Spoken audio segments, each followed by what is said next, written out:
ये स्टूडेंट्स, आज हमारा क्लास 9 का चैप्टर नंबर 3 का टॉपिक है 3.8 कोवलेंट कंपाउंड के। हमने क्या डिस्कस करनी है? प्रॉपर्टीज़ डिस्कस करनी है। Let's start.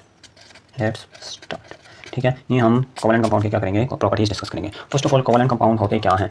The compounds formed by mutual sharing of electrons are called covalent compound. The bond present in it is called covalent bond. ठीक है, ये बच्चों याद रखना आप लोगों ने। कोवलेंट कंपाउंड होता क्या है? वो कंपाउंड जो कि कोवलेंट बॉन्ड की वजह से बनता है। और कोवलेंट बॉन्ड क्या होता था? Mutual sharing of electron. इस कंपाउंड को क्या कहते हैं हम? Covalent compound. ठीक है, याद रखना आप लोगों ने। इसकी एग्जांपल में क्या है? एग्जांपल में आ जाएगा हमारे पास वाटर की एग्जांपल है H2O। हमारे पास वाटर जो है एक कोवलेंट कंपाउंड है। ठीक है, वाटर के दरमियान कौन सा बॉन्ड होता है? Covalent bond. और ये क्या है? एक कोवलेंट कंपाउंड है। हमने इनकी प्रॉपर्टीज़ को डिस्कस करना था। फर्स्ट जो प्रॉपर्टीज़ हम डिस्कस करेंगे वो है इसकी डेंसिटी। क्या है? डेंसिटी। कोवलेंट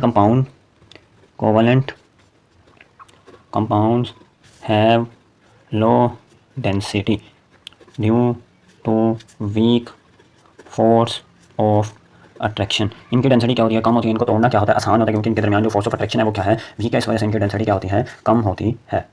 ये याद रखना है कि कोवलेंट कंपाउंड जो होते हैं पीरियोडिक टेबल के राइट साइड पे पाए जाते हैं। पीरियोडिक टेबल के राइट साइड पे पाए जाते हैं। क्या? राइट साइड पे पाए जाते हैं, याद रखना है। लेट्स सपोज जो आपकी बुक जो एग्जांपल दे रही है वो मैं आपको दिखाता हूँ। ये देखिएगा ज़रा, हमारे पास जो बुक की आपकी एग्जांपल है वो कहता है element present at the right side. ये देखिए, element present at the right side of the periodic table exist as covalent bonded diatomic molecule except inert gases like for example nitrogen, oxygen, fluorine, chlorine. Halogens के अलावा सारी जो element right side पे पाए जाते हैं वो क्या होते हैं हमारे पास? Covalent compound. Let's suppose bromine की वो एग्जांपल देता है। ब्रोमीन क्या है? एक कोवलेंट कंपाउंड है।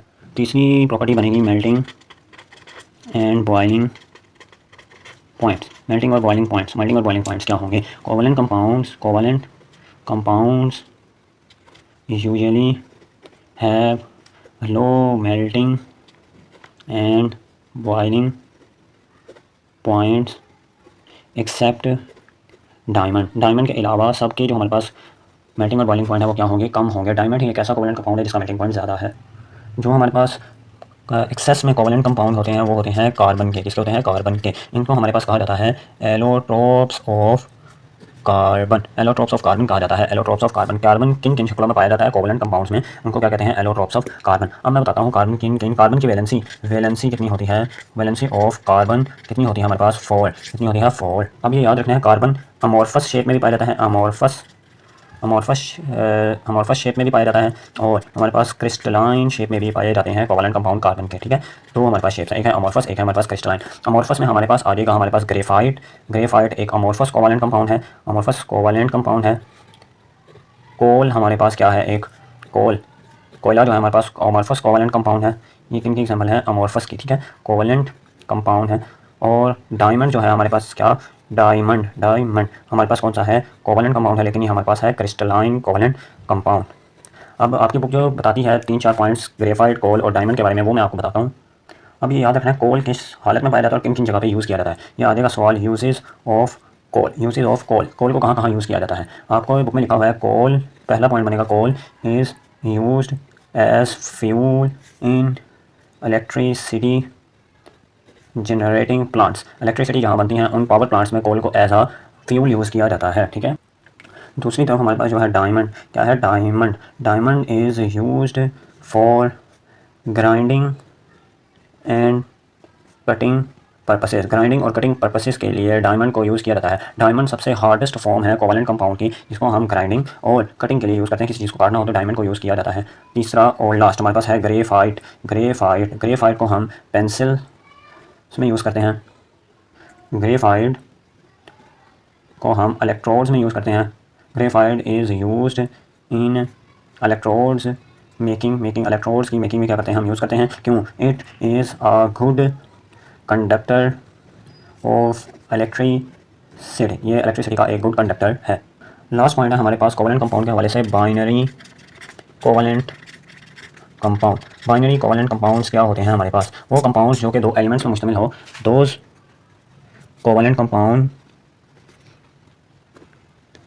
that consist of two elements are called binary covalent compounds। ठीक है, वो बाइनरी कोवलेंट कंपाउंड होते हैं। लेट्स सपोज HCl और कोई आपके पास CH4 और कोई आपके पास NO3 और कोई आपके पास कार्बन डाइऑक्साइड, ये हमारे पास क्या है, बाइनरी कोवलेंट कंपाउंड्स हैं, ठीक है, याद रखना आप लोगों ने। अब आगे हमारे पास है forms of covalent compound. Carbon covalent compound किन फॉर्म्स में पाया जाता है, ये याद रखना बच्चों आप लोगों ने। 3 फॉर्म्स में पाया जाता है, सॉलिड, लिक्विड और गैस। तीनों शक्लों में पाया जाता है। 3 स्टेट्स ऑफ मैटर जो है ना, हमारे पास सॉलिड भी है, लिक्विड भी है और गैस भी है। तीनों शक्लों में पाया जाता है। ये देखिए सॉलिड में कहाँ पाया जाता है, सॉलिड में हमारे पास डायमंड में पाया जाता है, लिक्विड में हमारे पास हाइड्रोजन फ्लोराइड में पाया जाता है।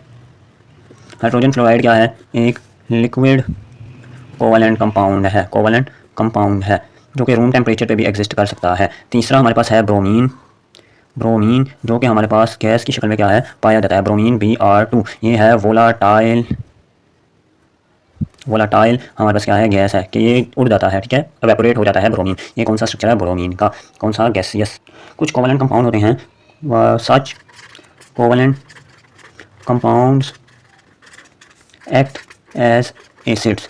कुछ कोवलेंट कंपाउंड होते हैं जो एसिड की तरह क्या करते हैं, एक्ट करते हैं। लेट्स वो जो मैं एग्जांपल बताऊंगा वो नोट कीजिएगा। HCl हाइड्रोजन क्लोराइड को जब हम पानी में डालते हैं H2O डिसोसिएट हो जाता है, तो ये किसमें डिसोसिएट है, H positive plus chlorine negative में। अब दूसरी तरफ हमारे पास दूसरा कोवलेंट कंपाउंड है H2SO4। जब हम इसको पानी में डालते हैं तब ये डिसोसिएट हो जाता है 2H पॉजिटिव में plus SO4 2 minus sulphate ion में। ये एक्ट एज एसिड बिहेव करते हैं। HCl भी एक स्ट्रॉन्ग एसिड है और H2SO4 भी एक स्ट्रॉन्ग एसिड है। ये था हमारा लेक्चर, उम्मीद है आपको अच्छे तरीके से समझ आई होगी। मिलेंगे नेक्स्ट वीडियो में, तब तक के लिए बच्चों अल्लाह हाफिज़। चैनल को सब्सक्राइब जरूर कर दीजिएगा। Thank you so much.